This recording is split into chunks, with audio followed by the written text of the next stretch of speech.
आप सब लोग ये सारी चीजों से अवगत हैं, परंतु किस होलिस्टिक अप्रोच के साथ हमने एक बीमारू राज्य को देश के सबसे विकसित राज्यों में 20 साल में पहुंचाने का प्रयास किया है और आगे आजादी के अमृत काल के समय में क्या दृष्टिकोण लेकर मध्य प्रदेश को भारतीय जनता पार्टी आगे ले जाना चाहती है।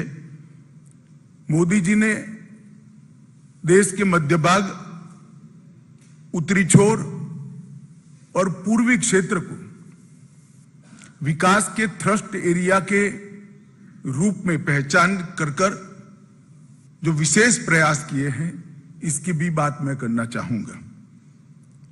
मित्रों, मध्य प्रदेश राज्य का गठन 1956 में हुआ। 56 के पहले विंध्य प्रदेश, मध्य भारत और भोपाल स्टेट, वहां पर भी कांग्रेस का शासन था और 50 से 2003 तक 53 वर्ष में 6-7 साल छोड़कर पूरा समय कांग्रेस का शासन रहा। मैं इसलिए बताना चाहता हूं कि आज जो लोग दावे कर रहे हैं उनको सबसे पहले ये 53 साल का विकास का हिसाब देश की जनता के सामने, मध्य प्रदेश की जनता के सामने रखना चाहिए। कांग्रेस के शासन में 53 साल में मध्य प्रदेश को क्या विरोध मिला? तो एक बीमारू राज्य का विरोध मिला।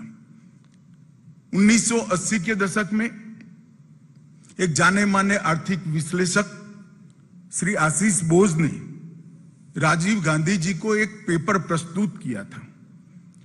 उन्होंने इसमें बीमारू शब्द का प्रयोग किया था और बीमारू शब्द का प्रयोग किया था उस उद्देश्य से किया था कि पूरे देश की ग्रोथ रेट को, विकास दर को अगर कोई 4 राज्य नीचे ला रहे हैं तो ये बीमारू राज्य ला रहे हैं। और बीमारू राज्य का शब्द प्रयोग 4 राज्यों के पहले अक्षर से लिया गया था। बिहार, संयुक्त मध्य प्रदेश जो आज का मध्य प्रदेश और छत्तीसगढ़ है, राजस्थान और उत्तर प्रदेश। ये 4 राज्य देश की विकास दर की नीचे लाने के लिए जिम्मेदार है, ऐसा आशीष बोस जी ने एक पेपर के अंदर इसको रखा था। और तब यूनाइटेड नेशंस और अंतरराष्ट्रीय सभी विकास दर के मानांक तय करने वाली सभी एजेंसियों में ये 4 राज्यों को राइट ऑफ स्टेट कर उल्लेख किया जाता है कि इसमें कुछ सुधर ही नहीं सकता है। ये 4 राज्य राइट ऑफ स्टेट माने जाते हैं और वो सभी सर्वेक्षणों ने भी ये बीमारू राज्य को भारत के ग्रोथ की बाधा के रूप में वर्णित किया गया। 2003 में श्रीमान बंटाधार की सरकार को हटाकर मध्य प्रदेश की जनता ने एक ऐतिहासिक निर्णय दिया। उमा भारती जी के नेतृत्व में भारतीय जनता पार्टी की सरकार बनी। उसके बाद उमा भारती जी, बाबूलाल जी और 2005 से अब तक श्रीमान शिवराज सिंह जी के नेतृत्व में भारतीय जनता पार्टी ने ये बीमारू शब्द से मध्य प्रदेश को मुक्ति दिलाने का काम किया है। बीते 20 साल गरीबी से मुक्ति का सुवर्ण काल मध्य प्रदेश में साबित हुआ है और आगामी 25 साल में संपूर्ण विकसित राज्य बनाने की नींव डालने का काम ये 20 साल के अंदर हुआ है। इसके साथ साथ आत्मनिर्भर मध्य प्रदेश बनाने की नींव डालने का भी काम हुआ है, चाहे स्वास्थ्य का क्षेत्र हो, औद्योगिक विकास हो, इरिगेशन का रकबा हो, कृषि विकास हो, युवाओं के लिए पढ़ाई लिखाई के सभी आयाम मध्य प्रदेश में ही उपलब्ध करने हो, अपनी स्वभाषा में मेडिकल और इंजीनियरिंग की पढ़ाई लिखाई करनी हो।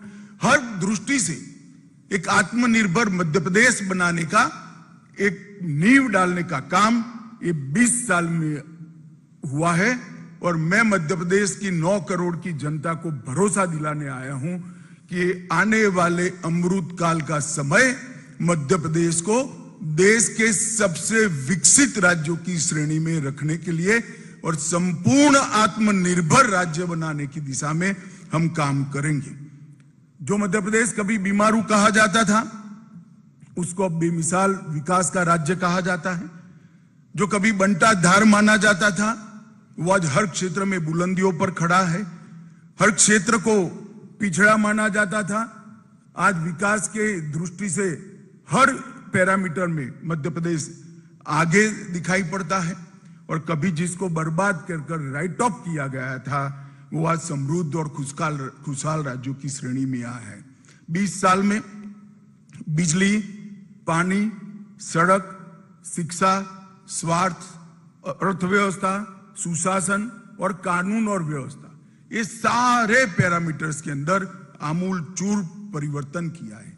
चाहे बुंदेलखंड हो या बघेलखंड, निमाड़ हो या मालवा, ग्वालियर चंबल हो या महाकौशल, भोपाल से लेकर प्रदेश की हर चौपाल तक खुशहाली और विकास को पहुंचाने का काम भारतीय जनता पार्टी की सरकार ने किया है। और इस 20 साल में 10 साल डबल इंजन की सरकार है। 2014 में मोदी जी की सरकार बनी और मोदी जी ने मध्य प्रदेश को काफी कुछ दिया है, मन खोल कर दिया है। और मध्य प्रदेश की जनता ने भी मोदी जी के हर पहल का जवाब झोलियां भर भर कर वोटें देकर, सीटें देकर निभाया है। 2014 में 29 में से 27 सीटें लोकसभा की भारतीय जनता पार्टी जीती। 29 में से हम 28 सीटें जीते। और मैं विश्वास के साथ कह रहा हूं, एक सीट की कमी है। 2024 में भी वो एक सीट की कमी भी मध्य प्रदेश की जनता हम पर कृपा कर कर पूरी कर देगी, इसका मुझे विश्वास है। मैं मध्य प्रदेश की जनता को कहने आया हूं कि अगला चुनाव है वो बंटाधार की ओर से विकसित मध्य प्रदेश बनाने का चुनाव है। बीमारू की ओर से सर्वोच्च स्थान पर बैठे हुए मध्य प्रदेश को बनाने का चुनाव है। और आगामी चुनाव गरीबी से संपूर्ण मुक्ति का चुनाव है। मोदी जी के नेतृत्व में यहां पर शिवराज जी ने जिस प्रकार से मोदी जी की हर योजना को नीचे पहुंचाया है, वो आने वाले समय में ये नींव पर हम एक बहुत बड़ी इमारत खड़ी करने जा रहे हैं। इसलिए मध्य प्रदेश की 9 करोड़ की जनता की आशीर्वाद की हम कामना करते हैं। मोदी जी के समय में 60 करोड़ से ज्यादा गरीबों का, भारतीयों का जीवन स्तर उठाने का काम हुआ है। 14 करोड़ लोग यानी 10 करोड़ भारतीय गरीबी रेखा से ऊपर आ चुके हैं। और आजादी के बाद ऐसा समय कभी नहीं आया कि एक 10 साल के समय में 10% लोग, आबादी के 10%, गरीबों के नहीं कहता, गरीबों की गिनेंगे तो 15%, 10% लोग गरीबी रेखा के ऊपर आए हैं। और इसीलिए मोदी जी को गरीब कल्याण का पुरोधा मानते हैं गरीब। और इसका मैक्सिमम फायदा जो 2-3 राज्यों को मिला है, उसमें से एक हमारा 9 करोड़ की आबादी वाला मध्य प्रदेश है। और उन्होंने हर क्षेत्र में प्रगति की है। मध्य प्रदेश सरकार ने शिवराज जी के नेतृत्व में, हमारे अगले 2 मुख्यमंत्रियों के नेतृत्व में, मगर बड़ा कालखंड शिवराज जी का है, शिवराज जी के नेतृत्व में ढेर सारे परिवर्तन किए थे। और मैं मानता हूं और मैं चाहता हूं कि दाएं बाएं भड़काए बगैर श्रीमान बंटाधार और कमलनाथ जी इन चीजों का स्पेसिफिक जवाब दें कि 2002 में आपने बजट का कुल आकार 23,100 करोड़ पर छोड़ा था, हमने इसको 3,14,000 करोड़ पर पहुंचाया है।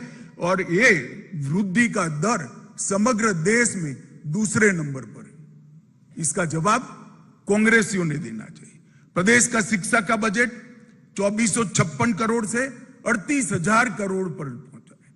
जिस प्रदेश की सरकार बजट में शिक्षा पर उचित भार न रखे, वो नए प्रदेश का निर्माण, विकसित प्रदेश का निर्माण नहीं कर सकती। भारतीय जनता पार्टी की सरकारों ने इस चीज को पहचान कर इसको अमल में लाए हैं। स्वास्थ्य का बजट लगभग 580 करोड़ था, आज 16,000 करोड़ पर स्वास्थ्य का बजट करा है। और मोदी जी की प्रधानमंत्री आयुष्मान भारत योजना इसके अंदर नहीं है। सर्व शिक्षा अभियान का बजट जो प्राथमिक शिक्षा को इंगित करता है 844 करोड़ से 7,000 करोड़, लगभग 6650 करोड़, और मध्याह्न भोजन को गिन ले तो 7,000 करोड़ को क्रॉस किया है। SC, ST और OBC का बजट बंटाधार जब छोड़कर गए तब केवल और केवल 1,056 करोड़ था। और मैं चाहूंगा कि श्रीमान बंटाधार और कमलनाथ जी इसका जवाब दें। SC, ST और OBC मिलकर बहुत बड़ी जनसंख्या मध्य प्रदेश की आबादी की होती है। आप सिर्फ 1,056 करोड़ खर्च करते थे। भारतीय जनता पार्टी की सरकारों ने 1,056 करोड़ से बढ़ाकर 64,390 करोड़ तक इसको पहुंचा है। प्रति व्यक्ति आय जो राज्य के सर्वांगीण विकास के लिए